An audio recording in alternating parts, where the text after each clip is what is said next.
El mensaje de Honoré de Balzac al señor Marqués Dámaso Pareto. Siempre tuve el deseo de contar una historia sencilla y verdadera, a cuyo relato un joven y su querida se sobrecogiesen de horror y se refugiasen mutuamente en sus corazones, como dos niños que se abrazan al encontrar una serpiente en la margen de un bosque. A trueque de disminuir el interés de mi narración o de pasar por necio, empiezo por anunciaros el término de mi relato. He desempeñado un papel en este drama casi vulgar, y si no os interesa, será tanto por culpa mía como por la de la verdad histórica. Muchas cosas verdaderas son soberanamente enojosas. Por eso la mitad del talento consiste en escoger de entre lo verdadero lo que pueda ser poético. En 1819 iba de París a Moulins. El estado de mi bolsa me obligaba a viajar en el Imperial de la Diligencia. Ya sabéis que los ingleses consideran como los mejores estos sitios situados en esa parte aérea del carruaje. Durante las primeras horas de camino hallé 1000 excelentes razones para justificar la opinión de vuestros vecinos. Un joven que me pareció más rico que yo subió por gusto a mi lado en la banqueta y acogió mis argumentos con inofensivas sonrisas.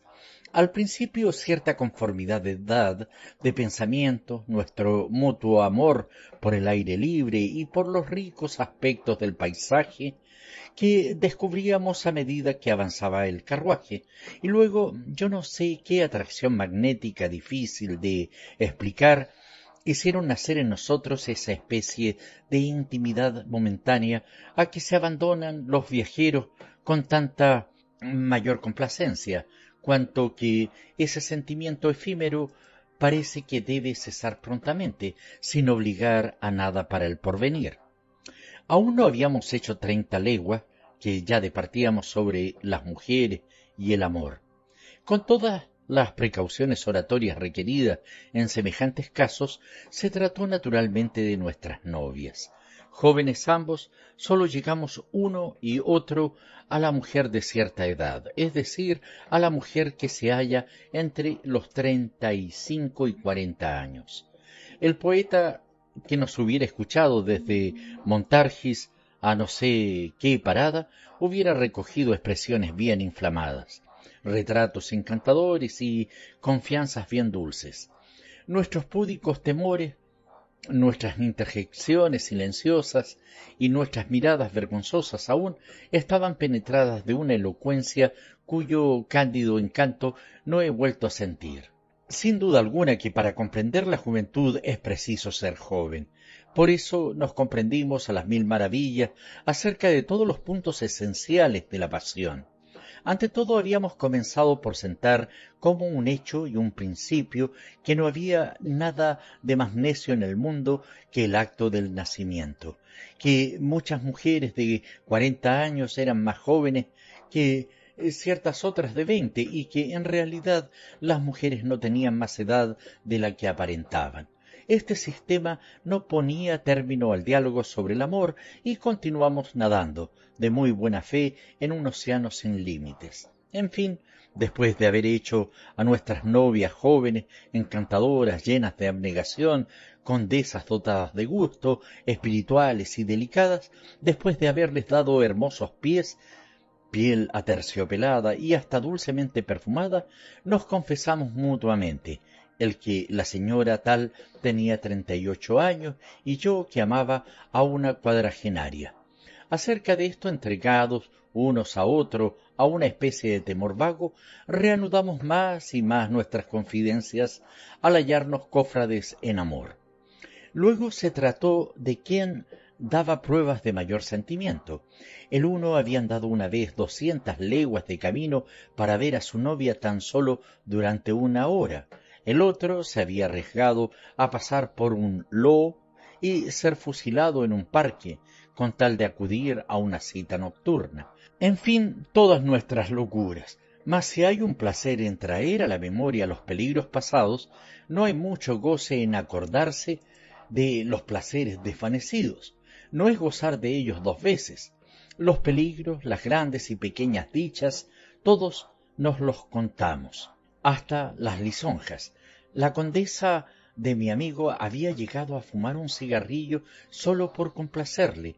La mía me hacía el chocolate y no se pasaba un día sin escribirme o verme. La suya se había ido a vivir a su casa 3 días a riesgo de perderse. La mía había hecho aún más, o peor si queréis. Nuestros maridos, por otra parte, adoraban a nuestras condesas y vivían esclavos de ellas ante el encanto que poseen las mujeres amantes, y más bobalicones de lo que la enseñanza manda, no nos daban más peligro que el suficiente para aumentar nuestros placeres. Oh, qué velozmente se llevaba el viento nuestras palabras y dulces risotadas. En llegando a Pouilly, examiné con mucha atención la persona de mi nuevo amigo, y en verdad que creí fácilmente que debía ser amado de un modo muy serio. Figuraos un joven de mediana estatura, pero bien proporcionado, con un rostro feliz y lleno de expresión. Sus cabellos eran negros y sus ojos viriles, sus labios débilmente sonrosados, sus dientes blancos y bien dispuestos, una palidez graciosa adornaba además estos rasgos delicados, y un ligero círculo oscuro rodeaba sus ojos como si hubiera estado convaleciente. Añadid que tenía blancas y bien modeladas manos, cuidadas como deben serlo las de una mujer, que parecía muy instruido, que era despejado, y me concederéis de buen grado que mi compañero podía hacer honor a una condesa. En fin, más de una joven le hubiera envidiado para marido, porque era vizconde y poseía unas 12 o 15 mil libras de renta, sin contar las esperanzas. A una legua de Pouilly la diligencia volcó. Mi desgraciado compañero juzgó más seguro tirarse a la orilla de un campo trabajado de fresco, en lugar de acurrucarse en la banqueta, como yo lo hice, y seguir el movimiento de la diligencia. O tomó mal el empujo o resbaló. No sé cómo tuvo lugar el caso, pero fue aplastado por el carruaje, que cayó sobre él. Le transportamos a una casa de campo. En medio de los gemidos que le arrancaban atroces dolores, pudo legarme uno de esos mensajes a que los últimos votos de un moribundo dan un carácter sagrado. En medio de su agonía y con todo el candor de que uno es víctima a su edad, es lamentada de la pena que sentiría su querida si llegaba a saber bruscamente su muerte por un diario, y me rogó que fuese a anunciársela yo mismo. Después me hizo buscar una llave que pendía de una cinta que llevaba en aspas sobre el pecho y que encontré hundida hasta la mitad en las carnes. Cuando la retiré lo más cuidadosamente que me fue posible de la llaga que había hecho el moribundo, no profirió la menor queja. En el momento en que acababa de darme las instrucciones necesarias para recoger en su casa, en la Charité-sur-Loire, las cartas de amor que le había escrito su querida y que me conjuró la devolviese en mitad de una frase, perdió la palabra. Pero sus últimos gestos me hicieron comprender que la tal llave sería una prenda de mi misión para con su madre. Afligido por no poder articular una sola palabra de agradecimiento, pues no dudaba de mi celo, me miró con ojos suplicantes durante un rato, se despidió de mí saludándome con un movimiento de pestañas, inclinó la cabeza y murió. Su muerte fue el único accidente funesto que ocasionó la caída del carruaje. Ha habido un poco de culpa por su parte, me dijo el conductor. En la Chanté cumplí el testamento verbal de aquel pobre viajero. Su madre estaba ausente, lo que fue para mí una felicidad. Sin embargo, tuve que mitigar el dolor de una antigua criada que se bamboleó cuando le conté la muerte de su señor, y cayó medio muerta sobre una silla cuando vio aquella llave aún manchada de sangre.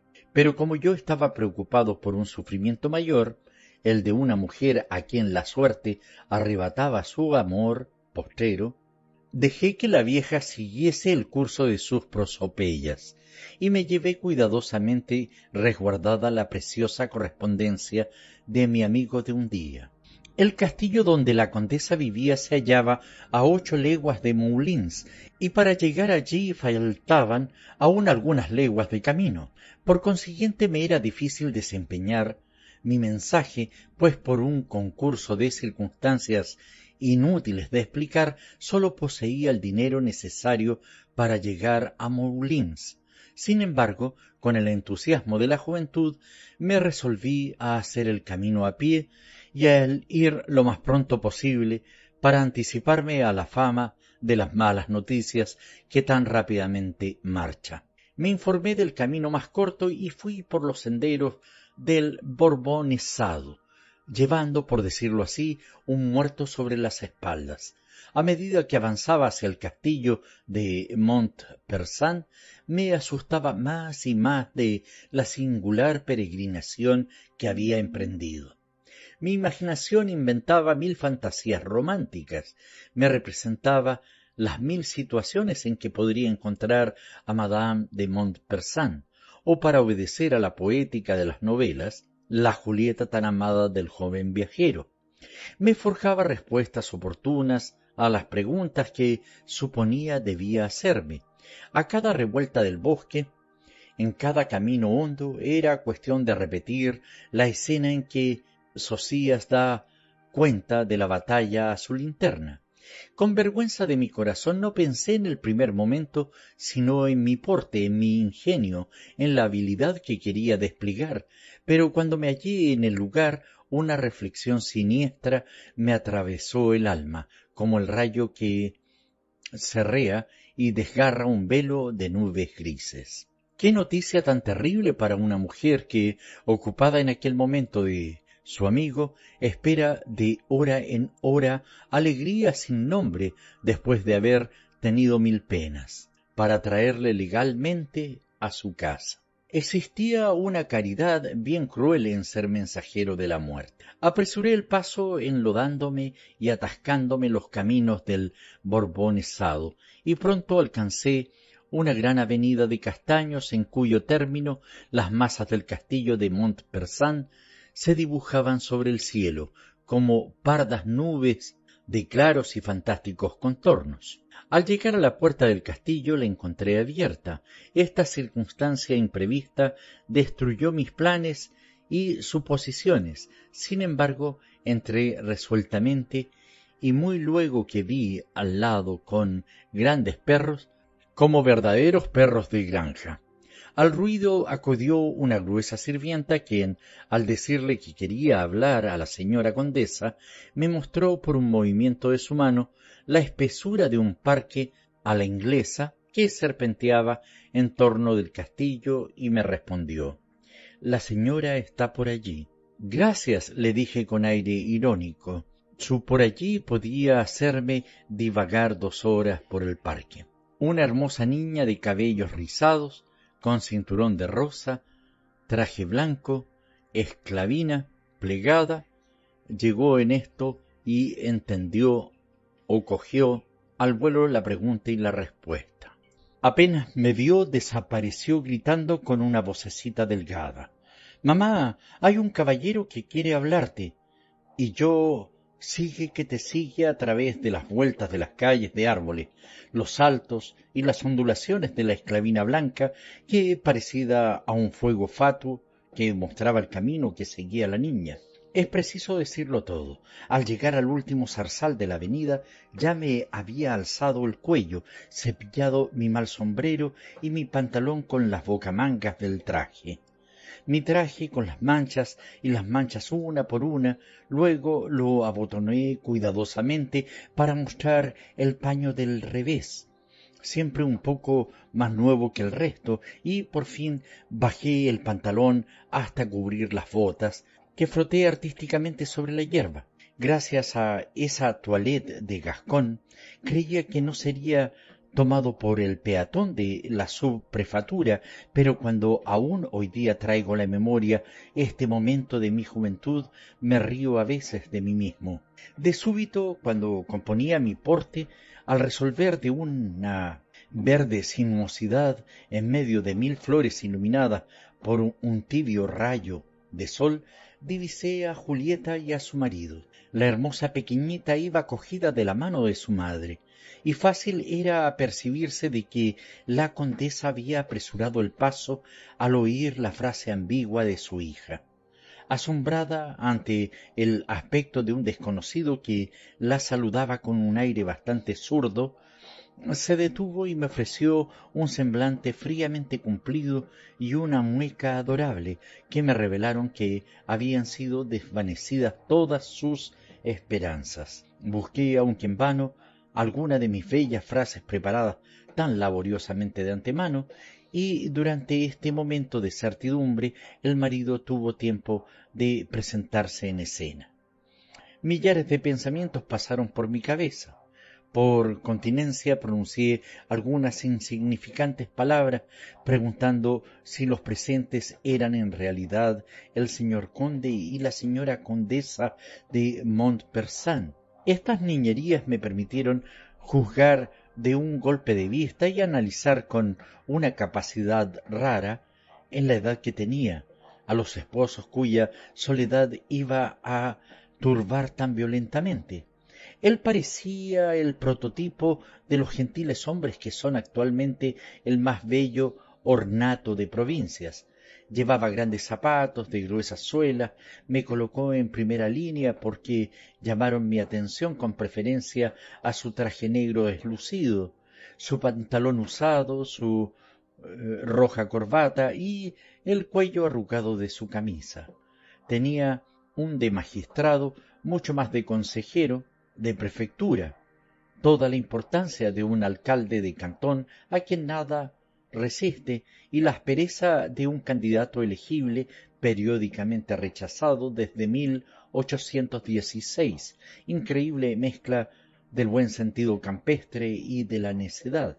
Nada de urbanidad, pero sí el ceño de la riqueza, mucha sumisión para su mujer, pero creyéndose su dueño y pronto a olisquear las minuosidades sin darse ningún cuidado por los negocios importantes.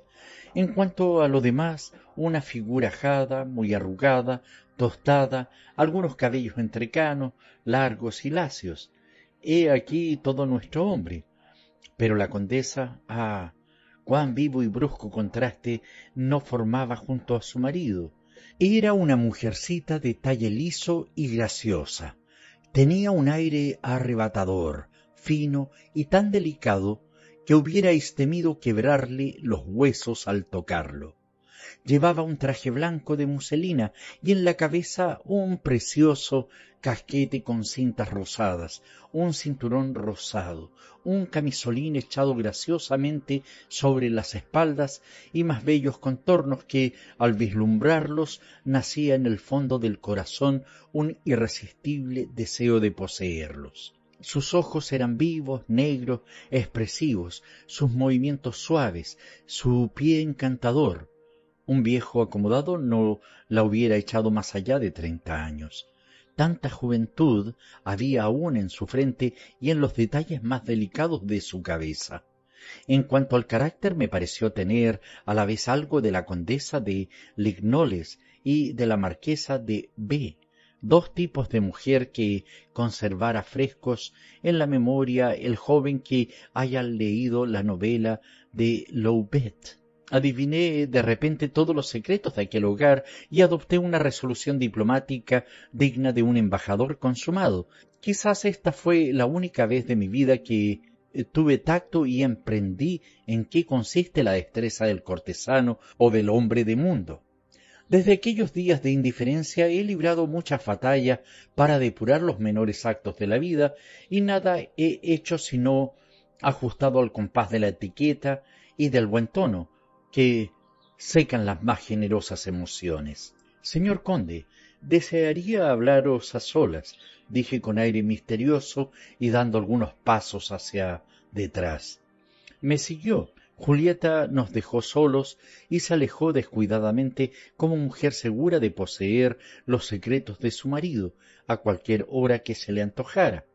Conté brevemente al conde la muerte de mi compañero de viaje y el efecto que esta nueva produjo en él. Me probó que profesaba un vivo afecto a su joven colaborador. Este descubrimiento me dio la audacia de responderle durante el diálogo que mantuvimos. «Mi mujer se va a desesperar», exclamó, «y voy a verme obligado a tomar numerosas precauciones para enterarla de este desgraciado suceso». «Caballero», le dije, al dirigirme de antemano a vos, «he cumplido con un deber, pues no he querido desempeñar la misión encomendada por un desconocido acerca de la señora condesa sin preveníroslo, pero me ha confiado una especie de fideicomiso honroso, un secreto que no está en mi mano revelar. Según la elevada idea que me dio de vuestro carácter, creo que no os opondréis al cumplimiento de sus últimos deseos. La señora condesa será libre o no de romper el silencio que se me ha impuesto».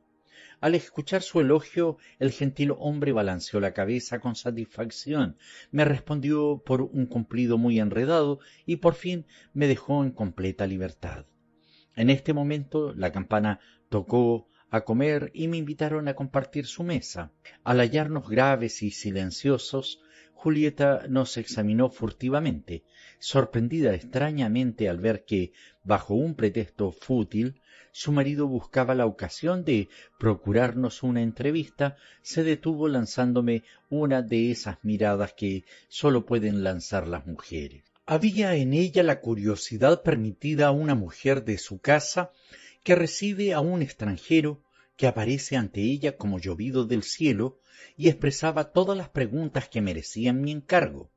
Mi juventud y mi fisonomía, singulares contrastes, y además todo el desdén de una querida idolatrada a cuyos ojos los hombres nada significan, a excepción de uno solo, revelaba temores involuntarios, miedo, enojo de recibir a un huésped inesperado, cuando ella deseaba, sin duda alguna, preparar a su amor todas las dichas de la soledad. Comprendí aquella elocuencia muda y respondí a ella por una sonrisa triste llena de piedad, de compasión. Entonces la contemplé durante un instante en todo el resplandor de su belleza, en un día sereno, en mitad de una estrecha avenida bordada de flores. Al contemplar este admirable cuadro no pude retener un suspiro. «Ay, señora, acabo de hacer un penoso viaje, emprendido por vos sola». «Caballero», me dijo. «Oh», proseguí yo, «vengo en nombre de aquel que os llama Julieta». Ella palideció. «Hoy no lo veréis». «¿Está enfermo?», dijo ella en voz baja. «Sí», le respondí, «pero por favor reportaos. Me he encargado que os confíe algunos secretos que os conciernen, y creed que jamás mensajero alguno será más discreto ni más desinteresado». «¿Qué pasa? ¿Y si él no os amase?». «Oh, eso es imposible», dijo dejando escapar una ligera sonrisa que lo era todo menos franca. De repente la acometió una especie de estremecimiento, me arrojó una mirada salvaje y pronta, dio como un rugido y me dijo: «¿Vive?». «Dios mío, qué palabra más horrible». Entonces yo era demasiado joven para resistirla. No respondí y miré a aquella desgraciada mujer con un aire alelado. «Caballero, caballero, una respuesta», exclamó. «Sí, señora». «¿Pero es verdad o decidme la verdad? Soy capaz de escucharla. Cualquier dolor me matará menos que esta incertidumbre». Yo le respondí por dos lágrimas que me arrancaron los extraños acentos con que acompañó estas frases. Ella se apoyó en un árbol lanzando un grito ahogado. «Señora», le dije, «he aquí a vuestro marido». «¿Acaso tengo yo marido?». A estas palabras huyó y desapareció. «Vaya, que la comida se enfría», exclamó el conde. «¿Venís, caballero?». Después de esto seguí al dueño de la casa, que me condujo a un comedor donde vi una comida servida con todo el lujo a que nos han acostumbrado las mesas parisienses. Había en ella 5 cubiertos, los de los esposos y el de su hija. el mío que debía ser el suyo, y el último que era el de un canónigo de Saint-Denis, el cual, dichas las gracias, preguntó: ¿dónde está nuestra querida condesa? —Oh, va a venir —respondió el conde, que después de habernos servido con precipitación el potaje, se puso un gran plato y lo despachó con maravillosa velocidad. —Oh, sobrino mío —exclamó el canónigo—, si vuestra mujer se sentara ahí, seríais más razonable.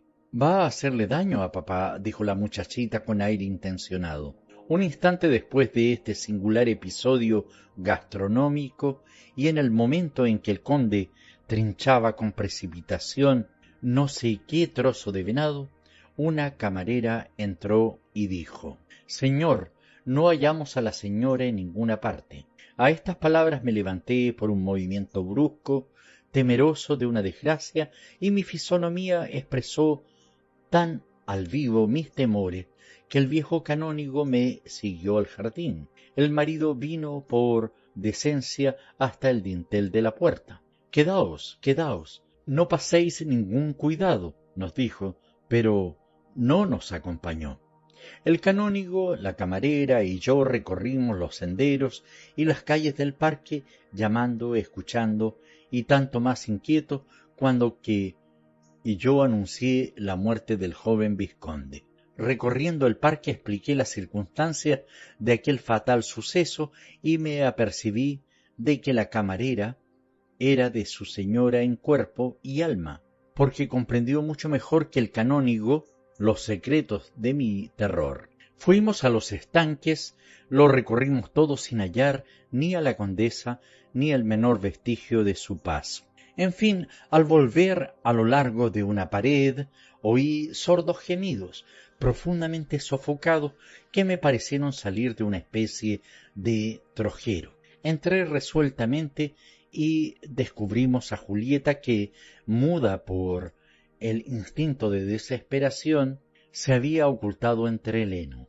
Obedeciendo a un invencible pudor, había ocultado allí la cabeza a fin de ahogar sus horribles gritos, que eran sollozos, lloros de un niño, pero aún más penetrantes y dolorosos. Ya no existía nada para ella en el mundo. La camarera sacó de allí a su señora, que se dejó llevar con la flojedad indolente del animal moribundo. La camarera no sabía decir otra cosa que: «Vamos, señora, vamos». El viejo canónigo preguntaba: «¿Pero qué tiene? ¿Qué tiene, sobrina mía?». En fin, ayudado por la camarera, transporté a Julieta a su habitación y recomendé que la atendiera escrupulosamente y que dijesen a todo el mundo que tenía jaqueca. Después el canónigo y yo nos bajamos al comedor. Hacía ya algún tiempo que habíamos dejado al conde y sólo pensé en él en el momento en que me hallé en el peristilo. Su indiferencia me sorprendió, pero aumentó mi asombro el hallarle. Filosóficamente sentado a la mesa, se había engullido casi toda la comida, con gran placer de su hija, que se sonreía de verla, su padre en flagrante delito de desobediencia a las órdenes de la condesa. La singular indiferencia de este marido me la expliqué por el ligero altercado que a menudo se movía entre el canónigo y él. El conde estaba sometido a una dieta rigurosa que le habían impuesto los médicos para curarle de una enfermedad grave, cuyo nombre no recuerdo. E incitado por esta glotonería feroz, bastante familiar en los convalecientes, el apetito de la bestia había subyugado en él la restante sensibilidad del hombre. Así, en un momento, había yo visto la naturaleza en toda su verdad, bajo dos aspectos bien diferentes, que inmiscuían lo ridículo en el seno mismo del más horrible dolor. La velada fue triste, yo me sentía fatigado. El canónigo empleaba toda su inteligencia en adivinar la causa del llanto de su sobrina, el marido digería silenciosamente, después de haberse contentado con una vaga explicación que la condesa le hizo dar por su camarera y que creo estaba fundada en las indisposiciones naturales a la mujer. Todos nos acostamos muy temprano. Al pasar por delante de la habitación de la condesa para ir al aposento donde me conducía un camarero, pedí con timidez nuevas del estado de la señora. Ella, al reconocer mi voz, me hizo entrar y quiso hablarme, mas no pudiendo articular palabra alguna, incliné la cabeza y me retiré. A pesar de las crueles emociones de que acababa de ser partícipe con la buena fe de un joven, me dormí agobiado por la fatiga de una marcha forzada, cuando a una hora avanzada de la noche me desvelé por el ruido confuso que produjeron las argollas de las cortinas de mi habitación, corridas violentamente en sus varitas de hierro, y vi a la condesa sentada al pie de mi lecho. Su rostro recibía de lleno la luz de una lámpara colocada sobre mi mesa. Pero aún es cierto, caballero, me dijo, no sé cómo puedo vivir después del horrible golpe que acabo de recibir, pero en este momento me hallo más tranquila. Quiero saberlo todo. Buena tranquilidad, me dije al apercibir la espantosa palidez de su rostro que contrastaba con el color moreno de su cabellera, al oír los sonidos guturales de su voz y quedándome estupefacto por los estragos que testimoniaban sus alterados rasgos. Estaba debilitada como una hoja despojada de los últimos matices que le imprime el otoño. Sus ojos, enrojecidos e hinchados, desprovistos de toda su belleza, sólo reflejaban un amargo y profundo dolor. Hubierais dicho que existía una nube gris allí donde poco antes resplandecía el sol. Le referí sencillamente, sin recalcar ciertas circunstancias dolorosas en extremo para ella, el rápido suceso que la había privado de su amigo. Le conté la primera jornada de nuestro viaje, tan llena de los recuerdos de su amor. Sin llorar, con la cabeza inclinada hacia mí, escuchaba ávidamente como un médico observador que espía una dolencia. Aprovechando un momento en que me pareció que había abierto enteramente su corazón a los sufrimientos y que quería sumergirse en su desgracia con todo el ardor que da la primera fiebre de la desesperación, le hablé de los temores que agitaron al pobre moribundo y le conté cómo y por qué me había él encargado de este fatal mensaje. Sus ojos se secaron entonces bajo el fuego sombrío que saltó de las profundas regiones de su alma. Llegó a palidecer. Cuando le entregué las cartas que guardaba bajo la almohada, las tomó maquinalmente, luego se sobresaltó ligeramente y me dijo con voz desgarradora: «Y yo que he quemado la suya, no tengo nada de él, nada, nada», y se golpeó con furor la frente. «Señora», le dije. Me miró con un sentimiento convulsivo. «He cortado de su cabeza», dije continuando, «este mechón de cabellos que aquí veis», y le presenté este último incorruptible despojo de aquel a quien amaba. «Ah, si hubierais recibido como yo las lágrimas ardientes que cayeron entonces sobre mis manos, sabríais a lo que llega el reconocimiento cuando está tan cercano del beneficio». Me estrechó las manos y con voz ahogada, con una mirada brillante de fiebre, con una mirada en la que su frágil dicha resplandecía a través de horribles sufrimientos, me dijo: «Ah, vos amáis, sed siempre dichoso, no perdáis jamás a aquella a quien amáis». No concluyó de hablar y huyó con su tesoro. Al día siguiente, esta escena, confundida con mis ensueños, me pareció ser como una ficción. Para convencerme de la dolorosa verdad fue preciso que buscase infructuosamente las cartas en mi almohada. Sería inútil contar los sucesos del día siguiente.